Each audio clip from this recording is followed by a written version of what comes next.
Good morning students, welcome to Hindi class. Students, अभी हम second term start करेंगे, लेकिन सेकंड टर्म स्टार्ट करने से पहले हम सेकंड टर्म का सिलेबस डिस्कस करेंगे। ठीक है, सेकंड टर्म का syllabus I will explain everything, but ये जो सिलेबस है आप अपनी कॉपी में नोट करेंगे। अभी से हिंदी की कॉपी में सभी नोट कर लेंगे जो भी आपका सेकंड टर्म का सिलेबस है। सबसे पहले है आपका लेसन नंबर 14, हार को पीछे छोड़कर आगे बढ़ो। देन लेसन नंबर 15, ओस कविता। देन लेसन नंबर 17, राना हारा नहीं। उसके बाद है आपका व्याकरण। लेसन नंबर 12, लिंग की परिभाषा व भेद। देन लेसन नंबर 9, अनेक शब्दों के लिए एक शब्द।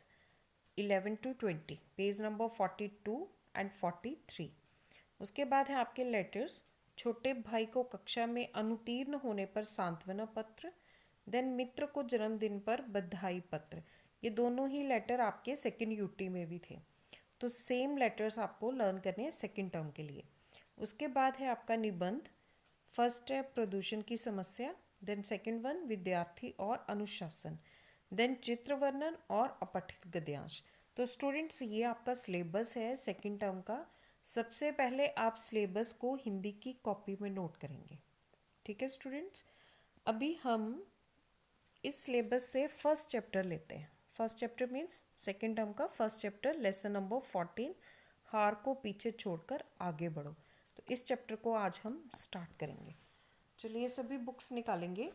लेसन नंबर 14 है आपका, हार को पीछे छोड़कर आगे बढ़ो। तो ये जो स्टूडेंट्स, ये वाला जो चैप्टर है, ये चैप्टर हमारे एक राष्ट्रपति थे, डॉक्टर एपीजे अब्दुल कलाम। ठीक है, तो आप सभी को पता होगा कि जो एपीजे अब्दुल कलाम थे वो एक साइंटिस्ट थे। ठीक है, वो एक साइंटिस्ट थे और वो हमारे राष्ट्रपति भी रहे। लेकिन राष्ट्रपति बनने से पहले जो इसरो था, ठीक है, भारतीय अंतरिक्ष अनुसंधान केंद्र, इसरो, भारतीय अंतरिक्ष अनुसंधान केंद्र, उसमें ये काम करते थे। ठीक है, उसमें ये जॉब करते थे। तो जैसे भी कोई भी अंतरिक्ष में, स्पेस में कोई सैटेलाइट लॉन्च होना है या उससे रिलेटेड जो जो भी चीज़ें होती थी, ये उसका काम करते थे। तो इन्होंने अपने कुछ अनुभव मीन्स उन्होंने कुछ अपने एक्सपीरियंस बताए हैं। तो उन्होंने बोला है कि ज़िंदगी में जो हार और जीत है वो तो लगी ही रहती है। जैसे ऊपर दिया गया कि ज़िंदगी में हार और जीत तो लगी ही रहती है, हारने पर काम छोड़कर हटना नहीं चाहिए। अगर हम हार जाएं तो काम को नहीं छोड़ना चाहिए, फिर से नए उत्साह के साथ उसी काम में लग जाना चाहिए। कि कभी हम जिंदगी में हार भी जाएं तो हमें पीछे नहीं हटना चाहिए, बल्कि आगे बढ़ना चाहिए। ऐसा करने वाले को सफलता अवश्य मिलती है। मीन्स आप दोबारा से एनर्जाइज होके दोबारा से कोई काम करते हैं तो आपको सक्सेस ज़रूर मिलती है। तो ऐसे ही उन्होंने कुछ अपने एक्सपीरियंस शेयर किए हैं इस चैप्टर में। तो जब वो, उन्होंने बताया कि जब वो इसरो में काम करते थे तो 1979 में, ठीक है, वो एक प्रोजेक्ट डायरेक्टर थे।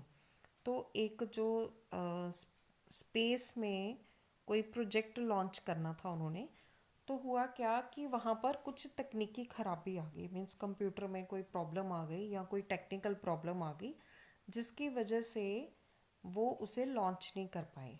ठीक है, लेकिन वो घबरा रहे थे। क्यों? क्योंकि वो प्रोजेक्ट डायरेक्टर थे, सारी जिम्मेदारी उनके ऊपर थी। लेकिन उनके एक चेयरमैन थे जिनका नाम था सतीश धवन।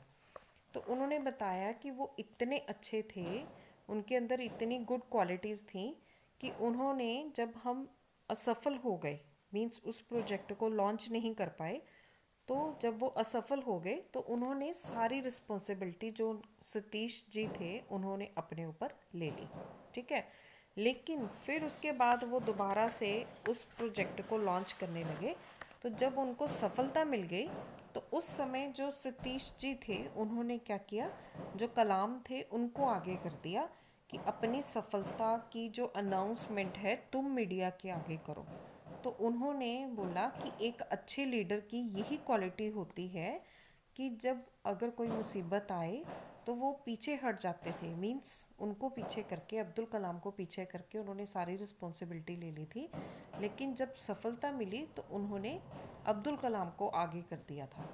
तो उन्होंने बोला कि अगर आपके अंदर कुछ जुनून है, कुछ काम करने का जुनून है, तो आप एक ना एक दिन सफल ज़रूर होते हैं। ठीक है, तो स्टूडेंट्स ये आपका चैप्टर था।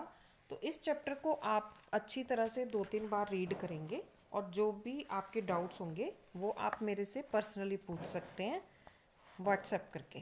ठीक है, ओके। अभी हम इसके वर्ड मीनिंग करेंगे। फर्स्ट है हमारा अनुसंधान केंद्र। अनुसंधान केंद्र क्या होता है? ऐसा स्थान जहाँ किसी विषय पर विशेष खोज की जाती है, उसे कहते हैं अनुसंधान केंद्र। देन सहज, सरल या स्वाभाविक। देन बजाय, स्थान पर, यादगार, याद रखने योग्य या स्मरणीय। उसके बाद साझा करना, बांटना, जमावड़ा होना, इकट्ठा होना, रूबरू, आमने सामने, हतोत्साहित, निराश, जश्न, उत्सव, श्रेय, यश, दूरदृष्टि, आगे तक की बात सोच सकना। देन जुनून, लगन, जुट जाना, लग जाना, अनदेखा, ना देखा हुआ।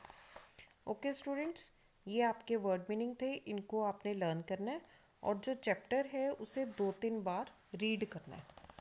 ओके स्टूडेंट्स, बाकी जो क्वेश्चंस हैं आपके और भाषा ज्ञान की एक्सरसाइजेज हैं वो हम नेक्स्ट वीडियोस में करेंगे। Thank you children, God bless you all.